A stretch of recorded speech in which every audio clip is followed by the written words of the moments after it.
Welcome to the Diverse Minds podcast, where we give you the tips, tools and techniques you need to be a mentally healthy and inclusive leader. Each week, you'll hear about a variety of topics linked to mental health, well-being and diversity that will enhance both your professional practice and personal well-being. Welcome to the 58th episode of the Diverse Minds podcast.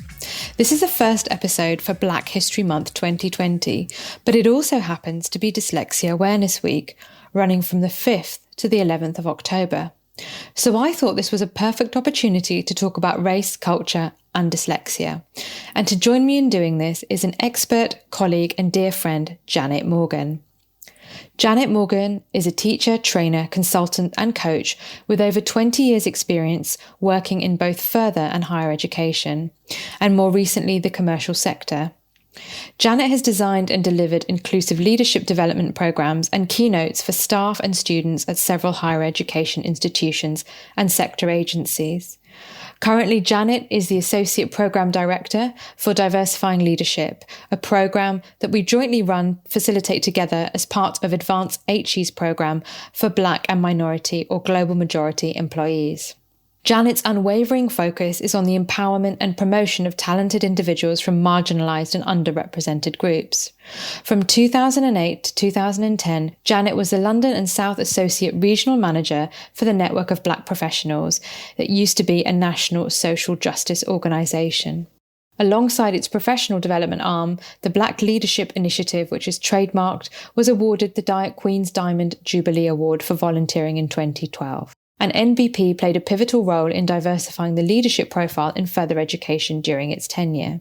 Now, since 1998, Jannett has supported students and coached employees with hidden quote-unquote disabilities, mainly the cognitive learning differences of dyslexia and dyspraxia. She's a member of the Association of Dyslexia Specialists in Higher Education and a British Dyslexia Association accredited workplace practitioner. Jannett has also tutored several London universities and works as a neurodiversity consultant in the workplace. And in 2019, Jannett delivered the Black, Asian, Minority Ethnic and Dyslexic course on behalf of Inspire to Inspire Dyslexia, and regularly delivers her Neurodiversity, Why Race Matters presentation for practitioners.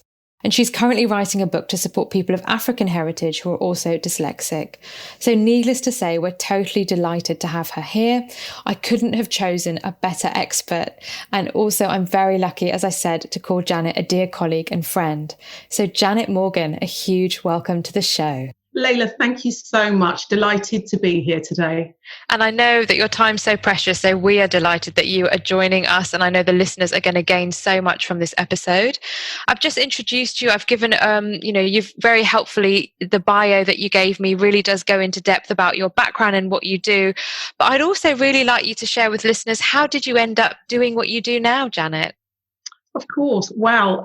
Big question. So perhaps you'll allow me to just break that down a little because of course. It's personal and professional.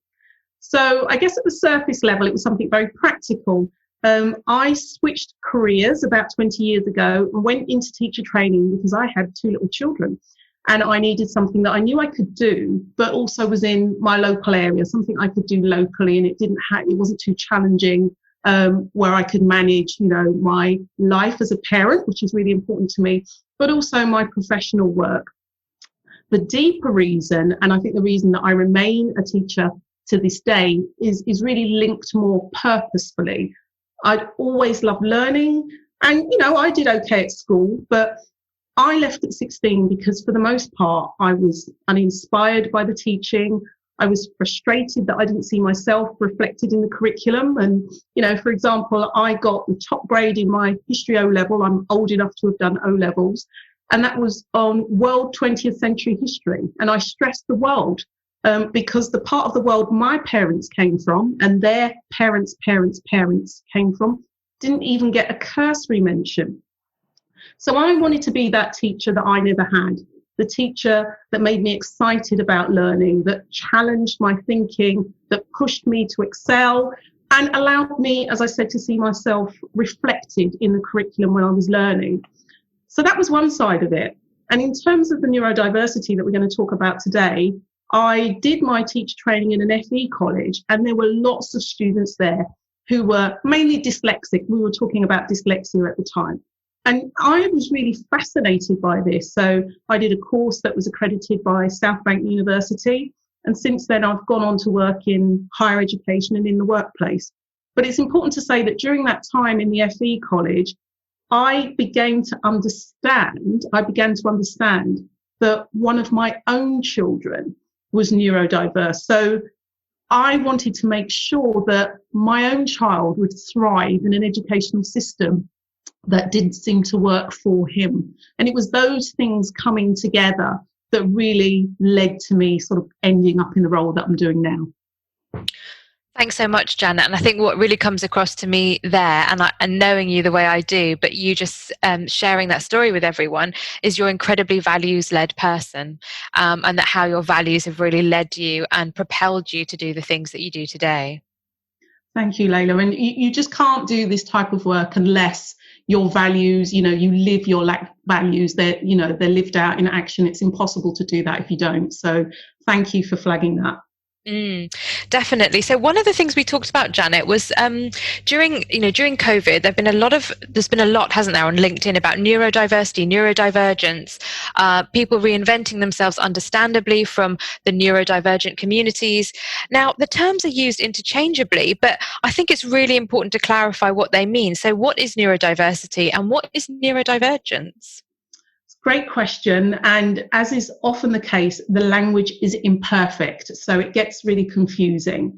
And we also need to make the point that people have the right to self-identify. So some people don't associate with, the terminology around neurodiversity at all. So let me try and use an analogy around ethnicity.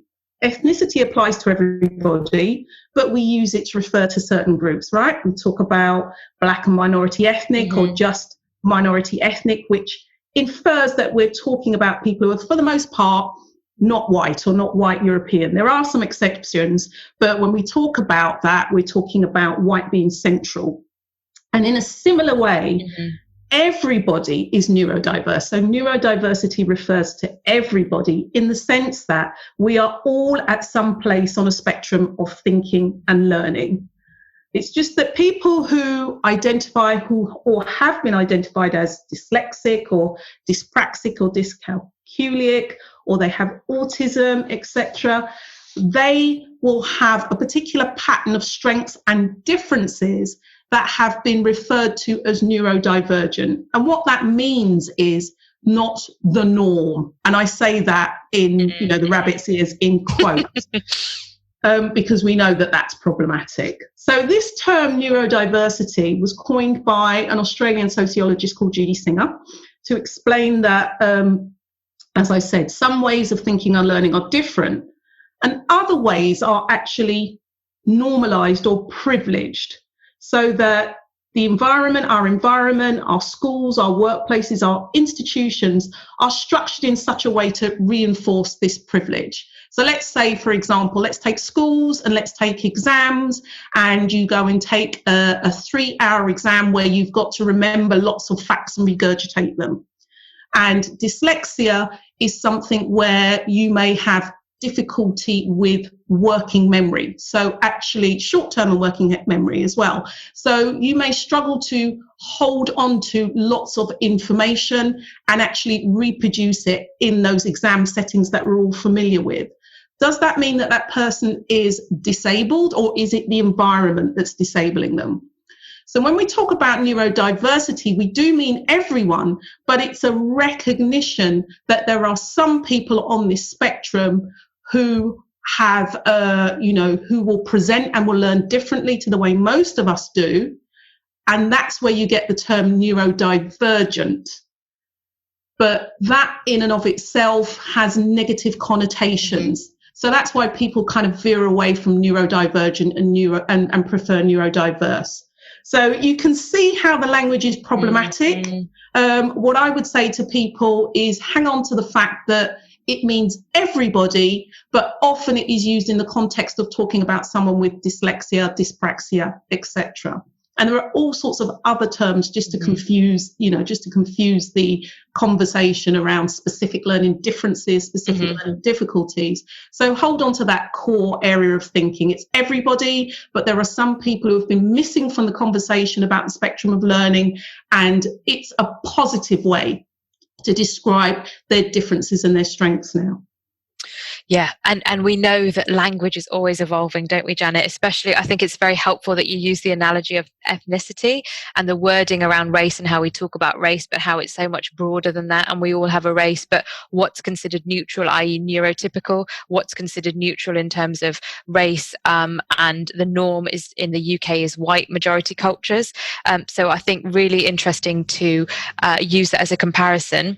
And it helps me with the next question, really, because we'll want to talk about, it's Black History Month, and we're going to pick up on that a bit more. But, how does intersectionality fit into this? So we've got people who may be defined as neurodiverse and who are neurodivergent, who perhaps have been told they have specific learning differences or specific learning difficulties. Now, if we're then to lay race, culture, and identity over the top of having a quote unquote neurodivergent condition, what do we in society, if we think about barriers and removing barriers, what do we need to be aware of from the playground to the boardroom? And, what needs to change in your opinion, or what is going in the right direction that needs to continue in the right direction in terms of intersectionality and neurodiversity? It's a great question, Layla. And, as you know, I've always been interested in what happens when discrimination on the grounds of visible difference, and in this case race or ethnicity, intersects with discrimination on the grounds of hidden difference, so something like dyslexia. So if I may, I'm going to turn that question on its head and lay neurodiversity on top of racial identity and culture, so tackle it the other way round. And, when I talk about the work I do, I often say this poem, which is really sort of, just a creative way of talking about neurodiversity and the work that I do as a neurodiversity practitioner. But there's a couple of lines in the poem that go like this: when so many things can hold you back for nothing more than being Black, who would want another label that says to some that you're not able? And what I mean by that is, we know that not everybody, but a lot of people who have been dyslexic, dyspraxic, etc., have, a neurodivergent profile, have experienced some sort of barriers, bias, discrimination. Many people have experienced that. But when you lay race on top of that, the evidence is that that can become compounded. So the CIPD, which is the professional body for HR professionals and people development, they present evidence to say that when you get two or more protected characteristics, so those social identity groups that might be marginalized, when you get two of those brought together, that actually race can make it more difficult for people. And what that means, therefore, is that people can slip through the cracks. And, the CIPD are not the only people that do that. And certainly in my work, that is why I often tell people what I do. People who look like me, I'm a Black woman, when I tell people what I do, it means that people feel a bit more comfortable to talk about the fact that they are dyslexic, or they think they might be dyslexic, because they feel it's safer. They're concerned about the negativity that may come from not just having to deal with issues around race in the workplace or in the classroom, but also issues around what is often a disability for people. So it's really, really important. As you say, this year has given people more voice to talk about the experiences that they have, and that's quite exciting as well. Some of my colleagues that I work with now have been creating Zoom events and community events to talk more about intersectionality, where they are looking at race and indeed gender and other things as well. But that has meant that more people have felt able to come forward because they see themselves recognized in that narrative. It's not just that one person that you might see on the odd occasion who might be dyslexic. So I am encouraged by that. There's a lot more work to be done. There's a lot more understanding that needs to be done around, how classrooms, when people are not taught in a neurodivergent friendly way, can be a pipeline to unemployment and sometimes into the prison system. And again, the data tells us that if you are dyslexic, for example, you may be more likely to end up in the prison system. And also if you are what is called Black, Asian and minority ethnic, there are certain groups, and Black people will certainly fall into that, where we make up 3% of the population, and then it's something like 12% of the prison population. So that intersectional understanding is really important. And it's also important from the point of view of what people can do, not what people can't do, but also those success stories, so that we see successful Black people who are also neurodivergent represented in our media, in our classrooms, in our workplaces. And that's the thing, isn't it, Jannett? Because I remember when I worked at Imperial College London, a majority of people that came to talk to me about dyslexia and getting an assessment were Black women in their 40s and 50s, and they had been written off from the age of maybe 6 or 7 years old, been told that they couldn't do something, that, and of course, if we're told this and, we're looking at the late 60s and 70s, people do absorb negative messages, and they were stuck in admin jobs because admin jobs they didn't enjoy. There's nothing being in an administrative role. That's not what I'm saying. But you could see from their demeanor and their behavior, they felt stuck, and they were stuck, and they'd been written off. And actually, I remember one lady came to see me, and she'd already had an educational psychologist assessment, and it was so distressing for her, she ripped it up. And then she came to see me 5 years later and said, actually, I'm ready. And we did the work stuff, because I think it can be really helpful, and you do need that when you're a certain age to have an educational assessment. But in the workplace, again, it's more about what the employer can do, as you've said, to remove those barriers. That's not an uncommon story for me, Layla, and you've explained it so eloquently. I think people don't realise how common this is just because of the silence that's out there. It's a very common story. And the other issue is the representation in the practitioner community. So most people who work in this field have a teaching or an educational background. We've still got a long way to go before the workplace gets to where education is now. But even then, there are very few people who look like me who are working in this profession. And so what that means is, again, you still have to fight to be heard within the profession. And, one good thing is that I have been working with the Association of Dyslexia Specialists in Higher Education to actually look at the training that they do for new tutors, and actually looking at the intersection of race and hidden difference and the implications for tutors. Because often you become a tutor because you want to do good, and practitioners do great things, but that doesn't mean to say that you can't have a blind spot when you're looking at issues of race, ethnicity and culture. So the stories that you're telling about people of that generation, and we're talking about adults, in my work, I do a lot of work with adults mainly. Time and time again, they will talk about those experiences in the classroom and in the workplace, and feeling that there wasn't anywhere for them to go.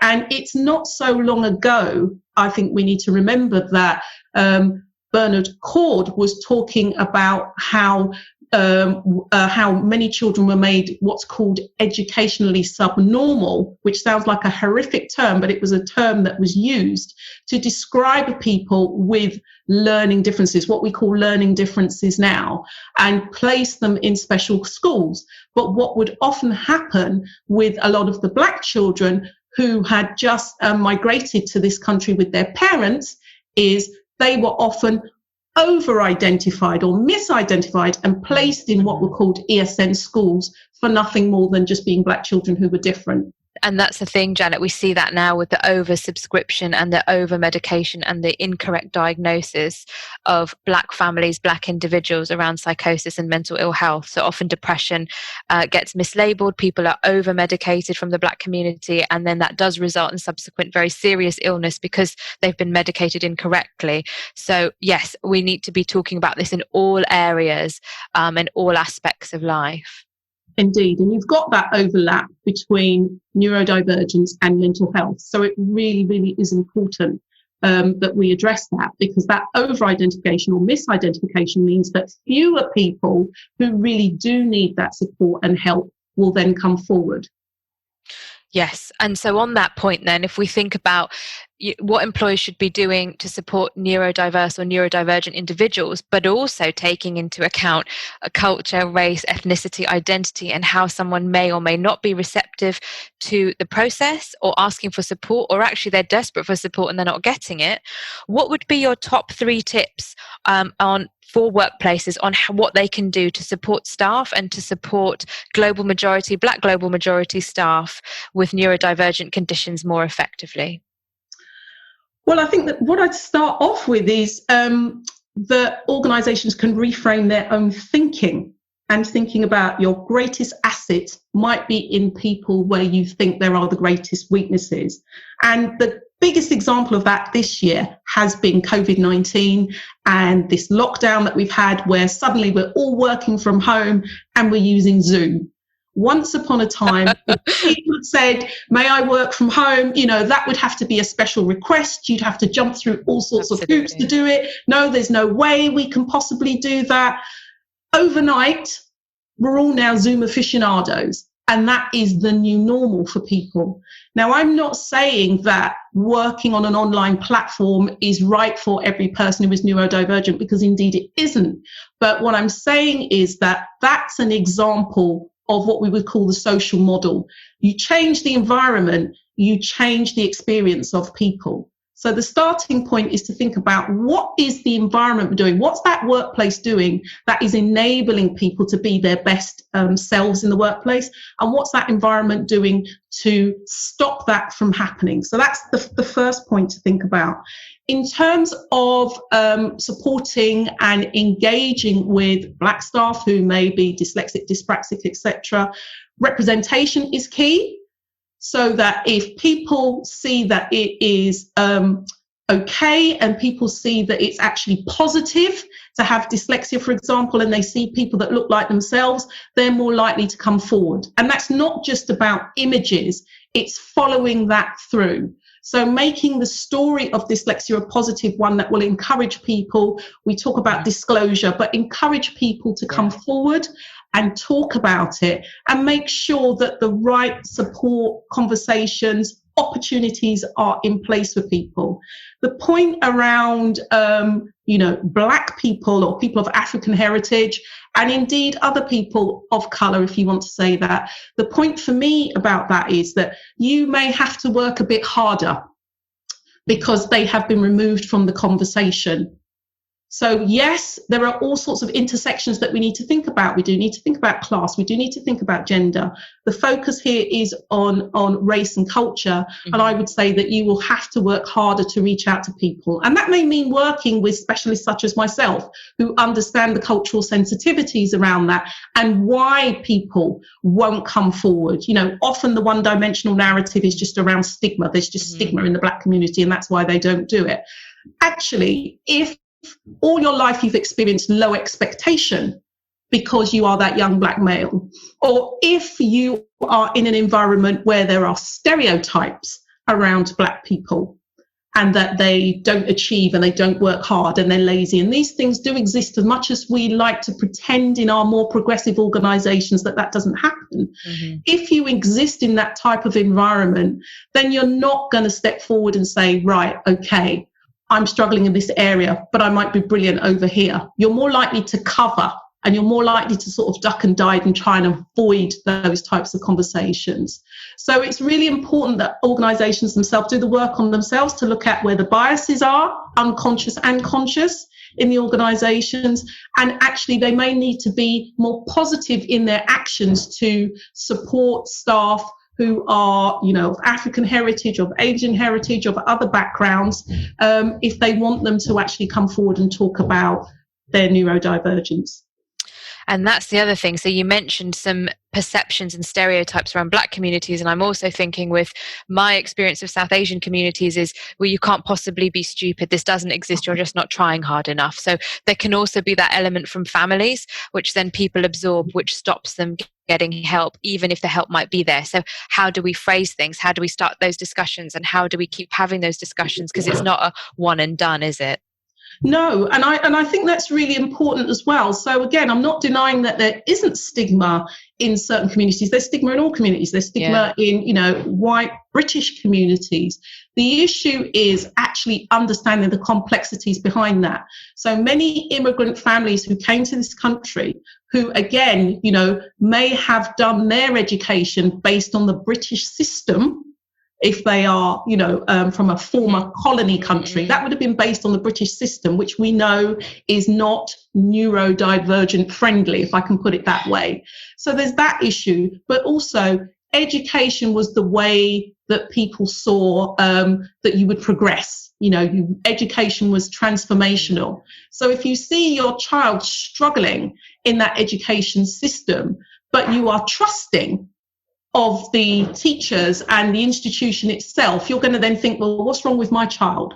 Why aren't they doing what they need to be doing? This other child is not doing, this other child's not struggling. What's wrong with this particular child why they can't read?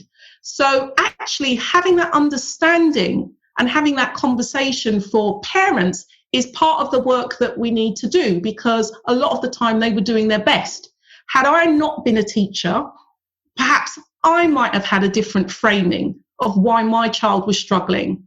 And, what we also know is that the sharp elbows that some parents can use at school can end up being turned back on you. And then all of a sudden you become the aggressive Black mother or father. And that's not helpful. So there's all these complexities to think about when you're supporting the whole family in doing this. And those conversations absolutely need to be had. But, one of the things that I am proud of is that I've been able to broker some of those conversations so that people who, have maybe dyslexia themselves can understand, oh, right, okay, I understand why my parents said what they did now. It wasn't great that they said it. I'm not excusing it, but I can put it into a type of context. And parents can also have those conversations with their children, their adult children often, and understand how what they did was sort of reinforce some of the difficulties that they were experiencing. You can't have those conversations unless there is a recognition of these intersectional issues. Mm-hmm. Yeah, absolutely. And it being Black History Month. So we've spoken about this, Jannett, about how Black History Month is this month of hypervisibility for Black communities and staff and workplaces. And my theory, and it's all about Black History Month 365. I do think Black History Month is really important. If anyone's interested, please do listen to the episode on Black History Month, organising meaningful events for your workplace. But in your eyes then, Jannett, what can be done to make it more authentic, Black History Month, and then thinking about neurodiversity, neurodivergence, and make it part of everyday thinking and being? Well, I guess for me, it already is part of my everyday thinking and being because of who I am. So I guess in a broader sense, I've been thinking about this because, yes, you and I have spoken about this a lot. And for me, I guess three key things come to mind around perhaps the purpose of Black History Month and what it invites us to do. So you can say that it invites us to make ourselves feel better. It invites us to try and do better, or it invites us to create lasting change by for the better. Yeah. So feel better, do better, change for the better. Mm-hmm. Let's kind of break those down a little bit to start off with. So make yourself feel better. So it depends on who you are. So Black History Month has been around for about 30 years now. And, you have this moment in time that people have fought hard for to actually shine a light on the achievements, the experiences of people where that story has either been ignored or minimized or distorted. So that's important in terms of recognition and validation. So yes, does that make me feel better to actually see things or see people focusing on people from my ancestry that are doing well? Of course it does.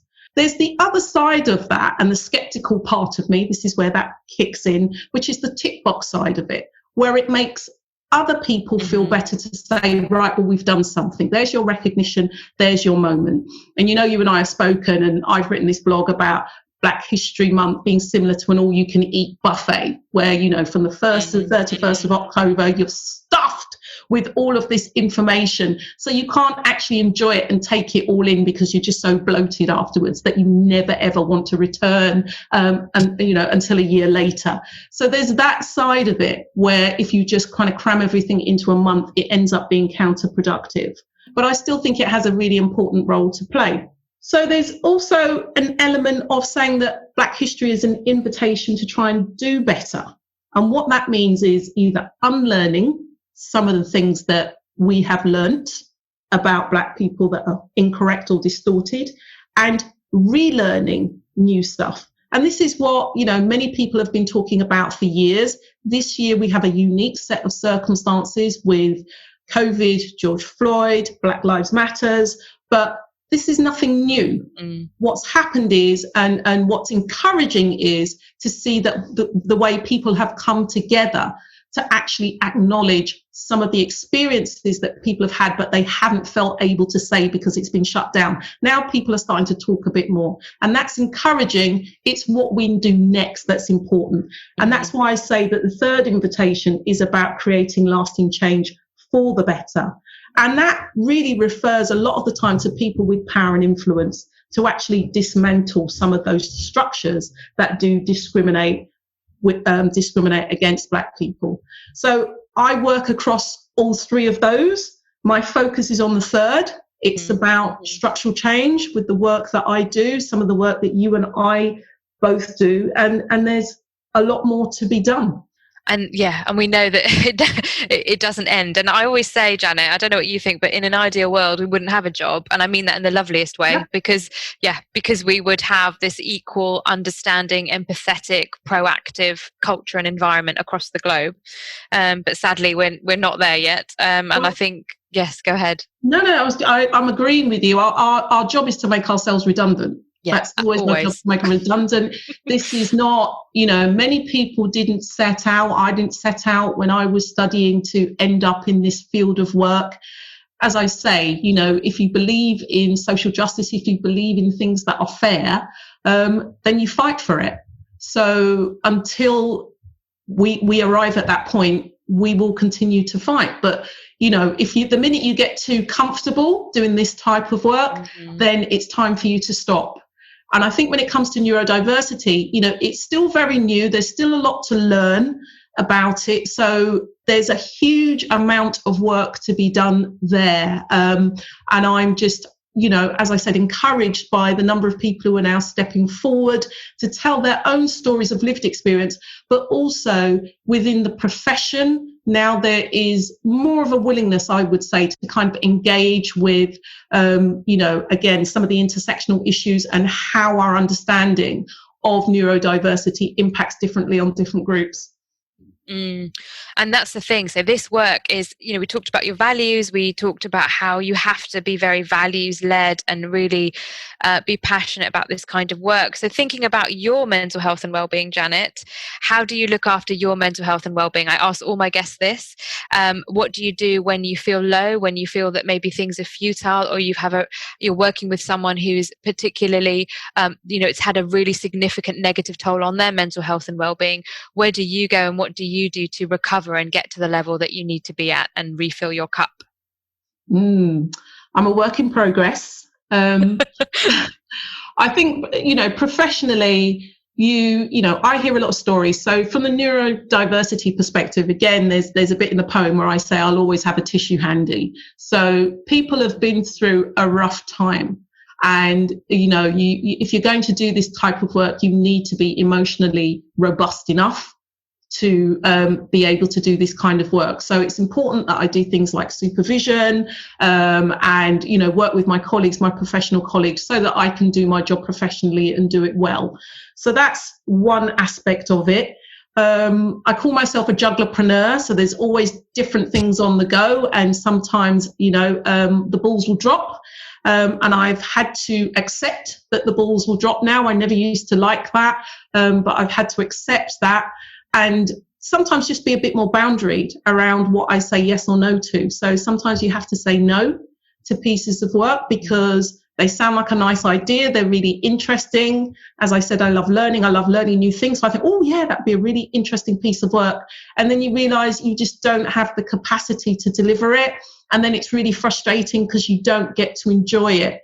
So I'm trying to savor the pieces of work that I do now and protect time around when I train or when I do talks or when I'm delivering a program so that I can rest. Because I also have to model that for the people that I'm working with. There's no point telling people they have to look after themselves and you don't look after yourself. And I guess the other thing is I try to do things that don't allow me to think about work. So I've just taken up drumming, which is great because that requires all of my brain capacity and I'm really enjoying that. Don't particularly love swimming, but what I have learned is that if I get in a pool, because again, I have to think about what I'm doing when I'm doing it, I can't be thinking about work. So I try different things. I've got wonderful family and friends who will come and drag me away from the laptop, which is necessary a lot of the time. So I'll do that. But I just have to remind myself, and I have to put things in the diary to say, stop, go and do something else, because it is really easy to kind of disappear into yourself. And then before you know it, you just think, right, this is a bit overwhelming. And thank you for mentioning you're a work in progress, because I think we all are actually. And on episode 56, Rupinder Kaur talked about when you feel particularly low, you might not have the energy to remember what makes you feel better. So she shared that she keeps a list of things to tell her what she needs to do when she doesn't feel great. And I think that's the whole thing, isn't it, about being a work in progress as well. So thanks, Jannett, for your honesty and also your great tips about swimming, about drumming, doing things that really take you away from your work, so you don't have the headspace in that moment to think about work and to get sucked back into your laptop. Okay, so I'm imagining that people are listening to this thinking, wow, I need to know more about this woman. I need to work with this woman. So Jannett, I wanted you to share, that before we finish, about your book, and also if people want to know more about your work, how they should contact you, and also the kinds of projects and things you're going to be doing over the next few months. Wow. Okay. Thank you. So the book has been a labour of love, and I think it's Toni Morrison that said, if there's a book out there that that you can't see, that you want to read, you need to write it yourself. So that's what I have committed to. So it's called Young, Gifted, Dyslexic and Black. And it addresses some of the things that we've spoken about today, about, people seeing themselves reflected as someone who is neurodiverse or neurodivergent and has all sorts of talents and gifts that they can bring to the world, but also talks about why it may be difficult. So looking at the intersection of race, looking at the assessment process that has bias in it, and then looking at how you can maintain a positive mental attitude, how you can celebrate your achievements. So it's 7 different chapters. They all begin with A, and I take people through step by step how they can really kind of thrive and excel as someone who is neurodiverse or neurodivergent, or maybe you don't even want to talk about that at all. Maybe you actually want to talk about the other stuff that you do brilliantly. So that will be coming out soon, and I'm really excited about that. In terms of other work that I do deliver talks on intersectionality, and it focuses on race, but I do talk about other things as well. So I will go in and talk to various organisations or do online talks. I deliver development programs on dyslexia, but also on inclusive leadership, which will take in neurodiversity. One of the things that I'm really proud of is that I've worked with an organisation called Aspire to Inspire Dyslexia, which is run by the amazing Elizabeth Tetchy. And we ran a course called Black, Minority, Ethnic and Dyslexic. Not so keen on the title, but the work itself was actually bringing people in, mainly from the London Borough of Wandsworth, but also elsewhere, who, again, didn't feel able to tap into the mainstream agencies, the mainstream neurodiversity agencies. And then we put on a course for them which was really, really transformational for the people that came on the course. So I do lots of stuff like that and some other bits and pieces on top of that. And if people want to get hold of me, I'm on LinkedIn and Twitter. You just need to put in my name, which is Jannett Morgan. I will spell it. It is Jannett for Jannett. So there's no E on the end. So just remember that, Jannett. It's Jannett Morgan on Twitter and LinkedIn. You can email me, which is Jannett, again, Jannett at J for Jannett, M for Morgan, learningskills.co.uk. And there are some other platforms that will be coming out soon, but I think I'll leave it there for now. There's, you can get hold of me one of those ways. And what I'm hoping to do during Black History Month is have a limited number of sessions for people who are Black and either think that they may have a neurodivergent profile or do, but don't know where to go next. And I'm going to be offering some free 30-minute coaching slots for people. So watch this space on that. And I'll say a bit more about that later on. Fantastic. And don't forget to check the show notes. So if you didn't catch Jannett, the Jannett, you can check on the show notes. So I've included a link to Jannett's Twitter and her LinkedIn and the other relevant links she talked about. You can check the page there, so they will be updated. So Jannett, thank you so much. As always, it's a total pleasure, and I have the honour and joy of working with Jannett on the Advanced Higher Education's Diversifying Leadership Programme. We really, really value your time and all the amazing insights that you've shared, and thank you again so much. My pleasure, Layla, and thank you for all you do. I've been listening to the podcast and they've been really, really interesting and they've really been empowering, lots of useful information and tips. And I know just how hard you work. And you and I have had lots of conversations, as you said, about race and ethnicity, and challenging conversations as well, because we've got our different backgrounds. And I really appreciate your openness around that. And I look forward to us continuing to work together. Absolutely. It's been such a joy, and take care, listeners. We'll see you in the next episode. Don't forget, October is all about Black History Month and the different aspects and facets. So do join in, where we'll be talking more about mental health, inclusion, culture and race. Until the next episode. Thanks for listening to the Diverse Minds podcast. Don't forget to subscribe on Apple Podcasts, Spotify, or wherever you access your podcasts from.